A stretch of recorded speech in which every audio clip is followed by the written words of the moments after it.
muri Zimbabwe maswera sei kuri sei kusi kwamungava muri kumativi mana enyika.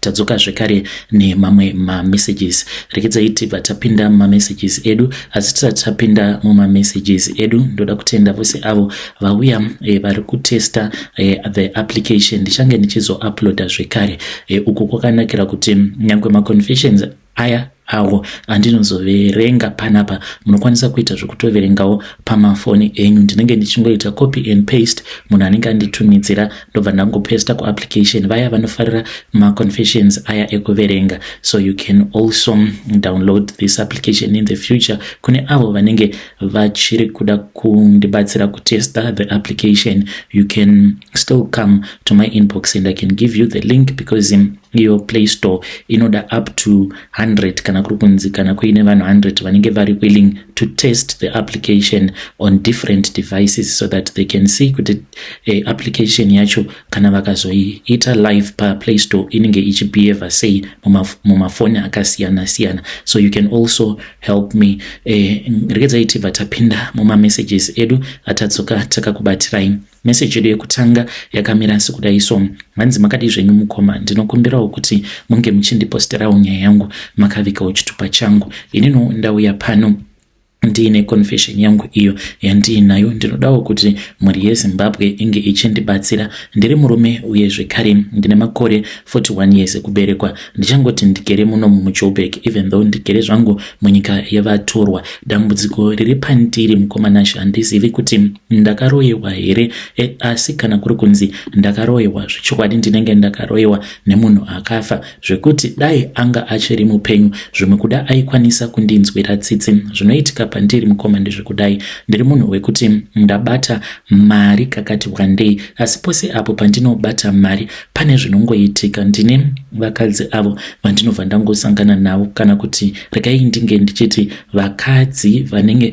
vaine maassets avo vanotanga kungouya mulife mangu. Vamwe vakadzi vaya vekuti ndinenge ndichimboedza kuvapfimba mazuva andinenge ndakabroka. Vakadzi ivavo they won't be anywhere to be found pandinenge ndisina mari, but all of a sudden mukomanashi ndinoti kana kuri kunzi ndikangobata mari, vakadzi ava vanoita sekunge vanenge vadaidzwa muupenyu hwangu. Kunyangwe uya anenge akandibloka, all of a sudden mukadzi iye anobva atongondi unbloka paWhatsApp yake, then tobva tatotanga kutotaura. Dzimwe nguva otondikumbira ruregerero paya, tobva tatotanga kutotaura tose. Ende achitaura neni anenge ava kutoratidza kuti anenge ari very interested, much so interested mandiri, zvekuti iniwo ndinobva ndatoona sekunge unenge uri mukana wekuti ndinge ndichitanga kufambidzana naye. Vamwe ndo vanozotoita zvekutondimanikidza kuti kuinga wani paya pandainge ndisingakudi wainge uchindida, iko zvino ndava kukuda, kuchii chiri kuitika. Saka izvi mukoma ndo zviri kundidyira mari. Hama dzangu ini ndava nemakore anokwana iwo kuita 17 years kubva zvandakabva kumusha. Handisati ndakambodzokera kuZimbabwe kubva zvandakauya kuno. Mukoma ndine hama dzangu dzakawanda dzakafa, baba vangu vakasvika pakushaika, inini ndikatoita zvekutodzima foni. Baba vangu vakatanga kurwara, sezvisinei Mwari vakabva vandivhurira maropafadzo avo, ndikabva ndabata contract. Ndinoitawo business rekupota ndichitengesa mamwe maassets avo andinotengesera mamwe makambani anozotengesera mumagovernments. Saka ndinoti kana ndikaita project 1 ndinokwanisa kutobuda nemari inenge iri kana above 100k ka1 mari yandinobata, asi ndinokwanisa kuitawo kana kuti 4-5 months ndisina kumbogara ndakabata kana cent. Asi musi wandinobata mari inenge iri mari yekuti umwe munhu anoishandira kana kwemakore maviri. Zvino mari iyi inoti ichingopinda mumaoko angu, ndinobva ndatotanga kutofunga zvevanhukadzi. Zvekare panenge paine vanhukadzi vanenge vakanaka kwazvo vanotanga kuzviunza muupenyu hwangu. So ndo dambudziko rangu iroro. Ipapo baba vangu pavakati vachitanga kurwara, Mwari vakandivhurira zvinhu zvangu. Ndakabva ndachizotaurawo nevamwe kansela vemuno muJoburg, sezvo ndakuudzai kuti to protect my identity ndichangoti ndigere muno muJoburg. Saka vakauya kwandiri vakabva vati painge paine project iro ravainge vachida kuita mucommunity. Saka ini vakaona kuti ndini ndainge ndine necessary skills, paine matrainings aifanira kuti ange achizoitwa. Ndokubva ndachizopiwa mari yainge ichisvika kuma 200 and something zvekuti ipapo mukoma dai baba vangu vakauya kunoku kuJoni, baba vangu vangadai vachiri vapenyu kutaura kudai, asi nekuda kwekuti mukoma Nashi ipapo pandakanzwa zvichinzi mubereki wangu iye ainge ava kusanzwa zvakanaka kumusha, mukoma Nashi ini ndainge ndiine umwe mukadzi uyo wandainge ndagara ndichida. Mukadzi uyu ndainge ndakamboenda pamba pake ndikabva ndachizoisa ceiling. Ainge ari mukadzi uyo ainge akaroorwa neumwe mutambi webhora akambotambira Sundowns ndokubva vachizorambana, but ainge ari wemuno muSouth Africa, not wekuZimbabwe sezvo muri kufunga. Mutambi wacho webhora iyeye ainge aine mari dzake, saka vakabva vachizorambana. Mushure mekunge varambana, mukoma Nashi uyu mukadzi uyu ainge achingopiwa mari each and every month, saka pane pandakaenda kumba kwake aitogarawo munzvimbo dziya dzekuti akungosviki vanhu vepovo, saka ndaendako ikoko mukoma ndakangoona kuti matarisiro awo ainge achindiita aita sekunge ainge anakirwa neni, saka ndakazongosvitsawo shoko ndokubva andiramba. To my surprise, handizivi kuti sei akandiramba. Andiramba paya ndipo apo pandakabva ndachizongosiyana naye, ndakatodhilita mafoni numbers ake ndichitya kuti kana ndikaramba ndichitaura naye zvinozoitika ndezvekuti unopedzera wava kungonetsa munhu, iye munhu wacho atoita move on kana kuti asiri interested mauri. Ndipo paya mukoma Nashi paakangokaruka ava kutanga kutaura neni, wainge kuri usiku the night before, apo pandainge ndichiti ndoda kuzonotumidzira mari so that mudhara vange vachiendeswa kuma private doctor. Auya kwandiri paya paWhatsApp, you know what, I've been thinking about you, this and that, unokwanisa kuuya kumba kwangu here because there is something that I want to tell you. Munhu ndiudze kuti ainge achida kuti ndinge ndichimupa mari. Ndaenda kumba kwake paya, mukoma Nashi ndiri speed, mukadzi uyu akanaka, mufunge zvenyu mukoma Nashi. Ndasvika kuya tatonakidzwa nerudo paya, tatoita bonde redu, then ndopa akabva achizondikumbira mari yaakati ainge achida yainge yakawandisa. Kamari kose kandainge ndiinako mubank ndakasara ndiine mari yainge iri less than 8k, and pa 8k iyoyo ndainge ndichiri nemamwe mabills awo andainge ndichifanira kuti ndinge ndichimhanyisana nawo. mukoma Nashi from 200k yainge isisiri hayo 200k ndainge ndamboshandisa mari, but ndingangoti ndainge ndasara nemari yainge iri kuma 160 something. Saka mari iyoyo yose mukoma Nashi ndakazosara ndava nemari yainge ichikwana kuita 8k in one night yandakaita nemukadzi iyeye. Ndakamupa mari yainge ichisvika kuma 140 to 150 something yandakamupa in one night. Mukadzi uyu ndakazoramba ndichifambidzana naye. Zvino tichifambidzana kudaro mukoma akabva achizotanga kundichita zvekare noumwe murume wekuti kana ndikakuudzai zita rake unotomuziva, imwe mbinga yekuZimbabwe, ainge achitawo zvekutamba bhora. Murume iyeye ane mari dzake, saka ndakabva ndachizotongosabhurwa paya ndobva zvachizotongofarana. mukoma Nashi 100 and something yakatongorova yakadaro, but takambofambidzana zvedu. Ipapo pandainge ndichiri kunakidzwa nerudo, apa mudhara vangu kumusha vainge vachirwara, baba vakasvika pakufa. Ndakatogumbatira mukadzi uyu mumaoko angu, zvinhu zvichitondifaira. Ndikabva ndabvunzwa kuti muri kuuya kumba here mukoma, handina kukwanisa kana kupindura. Ndakangodzima foni yangu. Mushure mekunge ndadzima foni mukoma, vanhu vakanditsvaka, vachanditsvaka. Ndakazobatidza foni yangu after a very long time. Vanhu vatokanganwa nezvazvo, vanhu vakandiudza kuti kwainge kuine manyaradzo, ini handina kana kumbopindura. Ndo zvandinoita izvozvo vanhu vatojairira. Pamakore ose awa andagara ndiri muno muSouth Africa mukoma, akawanda kudai handina kana chandiinacho kana chitupa chemuno muSouth Africa handitomborina. Saka ndikungoda help kubva kwamuri vedare. Handizivi kuti ndakaroiwa nani. Iniwo wacho mukoma ndiri munhu wekuti ndinongofamba ndichingodzungaira nenyika yose. I have never been married.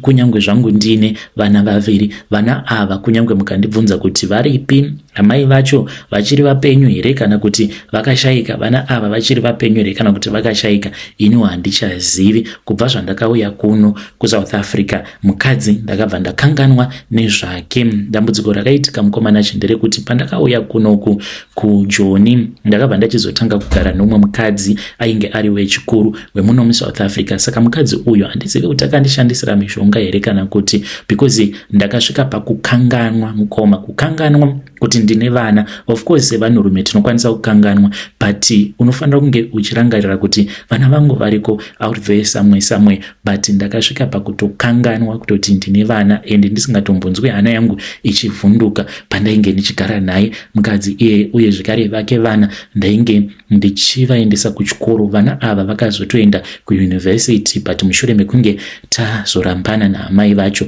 so handizivi kana paripo pakanyanya kukanganisika ipapo. Mudzimai wangu handizivi kuti kana achiri mupenyu anofungei pamusoro pangu, and I know kuti kwaari, I know kuti she hates me so much, but ndo nyaya iyo yandiunza pano. Kana mukaposta nyaya yangu mundizivisawo, ndichange ndichizotevererawo ndiri mucomment section. Hei vedare ndo message iyo yandakatumidzirwa ichibva kuna mukoma vedu. Ngatizamei kuti tinge tichitaura navo mukoma vedu mucomment section. Zvakangooma hazvo veduwe. Rekezai tibva taenda panyedu inotevera. Pane umwe mwanasikana uyo auya nenyaya yake.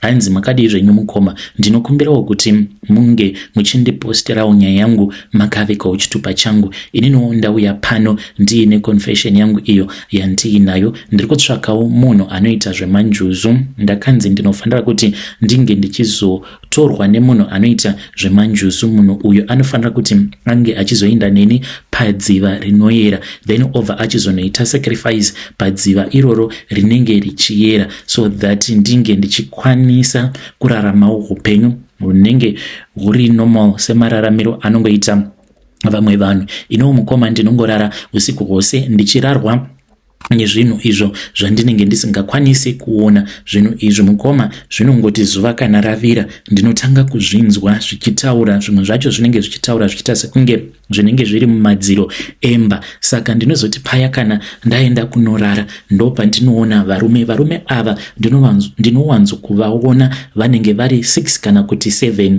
Vanouya vose kwandiri panguva imwe chete, vobva vatanga kurara neni vachindichinjanisa panguva imwe chete. Zvinova zviri zvinhu zvekuti zvinokonzeresa kuti ndigare ndichinzwa chibereko panguva dzose, ende dzimwe nguva ndinokwanisa kungokaruka ndatongoenda kumazuva angu, ende kana ndaenda kumazuva angu saizvozvo ndinokwanisa kuita kana wiki rose ndingoriko kumazuva ndichingochururuka chete ropa zvekuti ndinogomisidzira ndava kupera simba. Dzimwe nguva ndinozotoiswa padrip sepamwe apo pandakambokolapsa ndiri kubasa. Murungu wangu akandibvunza kuti dambudziko rainge riri rei. Ndakamuudzawo kuti ndo zvinoitika kwandiri kuti ndinopota ndichienda kumazuva angu kana kwe30. The longest time mukoma ndakaenda kumazuva angu for 60 days. Ipapo ndichizokolapsa ndiri kubasa. Murungu wangu akabva achizoenda neni kuchipatara ndikanoiswa padrip. Saka nhau yandikunza pano mukoma ndeye kuti ndiri kutsvakawo munhu anoita zvemanjuzu. Kana ariko ndiri kukumbirawo kuti ange achikupai mafone numbers ake, nekuti ndiye munhu anokwanisa kundibatsira sezvandakaudzwa kuti ndinokwanisa kungobatsirwa nemunhu anoita zvemanjuzu chete, nekuda kwekuti mukadzi uyo wandakabira iye ainge achiita zvemanjuzu. Saka mukadzi uyo mukoma Nashi wandakabira ainge achiita zvemanjuzu. Handina kumubira directly, but ndainge ndichidanana nemurume wake. Iniwo kubva ndichiri kumba mukoma Nashi, basa rangu randainge ndichingoita rainge riri rekuti ndaingopinda mumabhawa. Kubva ndichiri kuchikoro ndainge ndichingoita zvekupinda mumabhawa. So ndakabva ndachizouya kunoku kuSouth Africa. Ndauya kuno kuSouth ndipo pandakabva ndachizotanga kuirana nemaSouth African avo vakabva vachizondipa plug. Vakandipa plug yekuti ndinge ndichizotanga kufambidzana nemablessers ekuSanton. Saka ndine imwe mbinga iyo yandakazotanga kufambidzana nayo. Murume uyu ndaiti pose pandinenge ndiinaye kana kuti zuva randinenge ndichida kuti ndinge ndichizonomuona ndainzwa hana yangu ichirova zvisingaiti, but nekuda kwekuti aindipa mari ndaibva ndachizoenda aiwanzo kuti zuva raanenge achida kusangana neni aitanga andibvunza mimwe mibvunzo yakawandisisa mukoma, imwe isingatauriki pamhepo. Dzimwe nguva aikwanisa kungondibvunza kuti nhasi are you willing kuti ndinge ndichizoisa zvigunwe kusim 2. Ndaiti kana ndikamuudza kuti handisi comfortable nazvo obva atogumbuka. Ndaitwa yose yose nembinga iyoyo ndichiti ndinge ndichiwanawo mari ende kundibhadhara aindibhadhara. Pose pandaispenda enight naye ndaipiwa mari yakawanda, asi ndainge ndisati ndakamboenda kumba kwake ainge achigara ku4 ways nemudzimai wake uyo ainge achiita zvemanjuzu. So mukadzi wake akazoti aenda kuDubai. Vakaenda kuDubai vakati one day vachiti vainge vachida kuenda kunohodha, ende iye murume uyu akatonditi ndichazoona kana mudzimai wangu akakuaccepta into our lives, munenge mufamba muri mose makati maiguru naamai nini. Ndainge ndava kutofara paya ndichiti Mwari wangu mandibvira nepi. So ndakabva ndachizoenda kumba kwake for a sleepover. That was the greatest week of my life. Mukomanashi pandainge ndiriko ikoko ndainyatsokuona upenyu hwangu huchinyatsokuflowa huchiendeka. I was spoiled zvisingaiti that week when I was with him. Zvino mukomanashi ndakazoba jewelry iri ndakariba, ndakaba manecklace maviri ndikazoenda ndikanomatengesa. Ndakabatsirwa neumwe murume wemulocation mandinogara uyo ane maconnection nemanigerian. Takaenda tikanotengesa manecklace aya. Ini ndainge ndisingatombozivi kuti it was pure diamond. Tasvika kuya manecklace awa takapiwa 40k for those 2 necklaces. Mbinga iyi yakandibvunza kuti madam, vari kutsvaka manecklace avo, hauna chawakatora here? Ndikati never, why would I want to waste that opportunity? Saka hameno kumba kwavo kuti vakazopedzerana kuti kudii. Iwo akatobhiliva kuti nemadiro andainge ndichimuita zvekare nezvandainge ndichitarisira kuti achazondiitirawo muupenyu hwangu, I was not going to mess it up over some necklaces, but ndini ndainge ndakaba manecklace iwawo for some other reasons wo zvandisingakwanisi kutaurawo panapa pamhepo. Saka mukomanachi ndo pandakabva ndachizotanga kurota. Ndairota usiku hwoga ndichitorwa ndoendeswa pasi pemvura nenjuzu idzi dzichibva dzachizondigadzika dare. Dzaindigadzika dare pose padzaiuya kuzonditora. Ndaingobvunzwa mubvunzo umwe chete kuti wakatora here manecklace? Ndobva ndati hai, handina manecklace andakatora. Saka ndaitozviona ndichitoseka. Saka njuzu idzi dzaindisiya. Zvakaitika izvi mukoma kwemazuva akati one day kudzamara ndichizotanga kunzwa zvinhu zvichitaura zvinhu izvi. Ndaizvinzwa zvichitaura mumadziro. Zuva paya parinenge rorereka ndopandaitanga kunzwa zvinhu zviya zvinenge zvichitaura zviri mumadziro. Saka zvaitoitika kunyange ndiri kubasa. Zvino ndaizoti kana ndadzokera kulocation kwandinogara ndipo apo pandaizoti paya pandinenge ndava kunorara. Saka ndakatombofungidzira kuti zvimwe kuda mulocation medu mainge muine munhu anondishandisira mubobobo, but nekufamba kwenguva mukoma ndakazotanga kucalculate ndikaona kuti no man, njuzu dziya dzainditora plus mukadzi wembinga yandakambodanana nayo iye anoita zvemamarine spirit. Chandiunza pano ndiri kutsvakawo nenyasha dzaMwari munhu anoitawo zvemamarine spirits, ndiye ega anokwanisa kundisunungura. Ndanzwa mukomanachi ndinosvika pakunzwa kuti chibereko changu chinenge chabayiwa chava kurwadza zvino nevarume avo vandinorota vanopinda mumba mandinenge ndakarara vobva vatanga kurara neni vasingandipi kana zororo. 60 days here akomana ndiri kumaperiod. Dzimwe nguva ndinozotoita zvekuzotokolapsa ndozomuka ndava kuchipatara. Ndava kutya kuti ndinokwanisa kungofa ini. Please ndibetsereiwo muri yeZimbabwe. Muri yeZimbabwe ndo message iyo yandakatumidzirwa ichibva kuna vahanzvadzi vedu. Ngatizamei kuti tinge tichitaura navo vahanzvadzi vedu ava mucomment section. Zvakangooma hazvo veduwe. Hey, pakaipa. Strange things indeed they do happen in this world. Ngatisanganei zvekare mune zvimwe zvirongwa zvinotevera.